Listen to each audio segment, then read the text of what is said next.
अभिनेत्री तेजश्री प्रधाननं प्रेमाची गोष्ट ही मालिका अर्ध्यात सोडून झी मराठीवर वापसी केली. त्यानंतर आता तिचा हिरो देखील झी मराठीवर परतलेला आहे.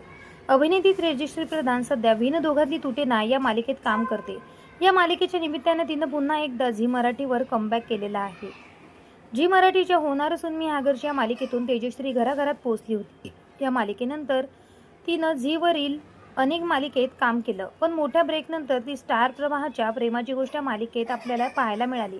परंतु प्रेमाची गोष्ट ही मालिका तेजश्रीनं अर्ध्यातच सोडली. तिनं मालिका का सोडली असा प्रश्न सर्वांना पडलेला असताना अचानक ती झी मराठीच्या बिनदोघातली तुटेना या मालिकेत दिसली. एका मालिका अर्धवट सोडून दुसऱ्या वाहिनीवर नवी मालिका सुरू केल्यानंतर तेजश्रीला ट्रोल देखील करण्यात आलं. पण तेजश्रीला झी मराठीवर पाहायला मिळणार यासाठी प्रेक्षक आनंदी सुद्धा तेवढेच होते. दरम्यान आता तेजश्रीनंतर तिचा हिरो देखील झी मराठी वाहिनीवर परतला आहे. प्रेमाची गोष्ट मालिकेतील तिचा नवरा सागर म्हणजेच अभिनेता राज हंचनळे झी मराठीच्या मालिकेत दिसणार आहे. प्रेमाची गोष्ट या मालिकेत दोघांची मुक्ता आणि सागर ही जोडी खूप फेमस झाली होती.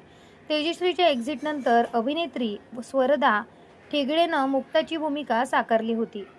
झी मराठीच्या नव्या मालिकेचा प्रोमो नुकताच समोर आला आहे. या मालिकेत राज हंचनाळेची एंट्री पाहायला मिळत आहे. सनी चौघडे असं राजच्या नव्या मालिकेचं नाव आहे. या मालिकेत तो हिरोच्या भूमिकेत आहे. मोठ्या राजवाड्यासमोर त्याची आलिशान कारमधून फिल्मी एंट्री दाखवण्यात आली आहे. या मालिकेत हर्षबरोबर अभिनेत्री मेघना एरंडे, चिन्मयी साळवी, सुहास शिरसाट हे कलाकारही मुख्य भूमिकेत आहे. राजच्या मालिका विश्वातील करिअरची सुरुवातच झी मराठीवर झाली होती. झी मराठीच्या तुझ्यात जीव रंगला या मालिकेत त्यानं सनी दाची भूमिका साकारली होती. या भूमिकेला प्रेक्षकांना चांगलाच प्रतिसाद मिळालेला होता. त्यानंतर त्याने सन मराठीवरील मालिकेत मुख्य भूमिका साकारली. प्रेमाची गोष्ट या मालिकेचाही तो हिरो होता. आता सनी चौघडे या मालिकेत राजला मुख्य अभिनेता म्हणून पाहण्यासाठी चाहते भरपूर उत्सुक आहेत. तर तुम्ही सुद्धा सागरला पाहण्यात उत्सुक आहात का? मला कमेंट करून नक्की सांगा. भेटूया परत. धन्यवाद.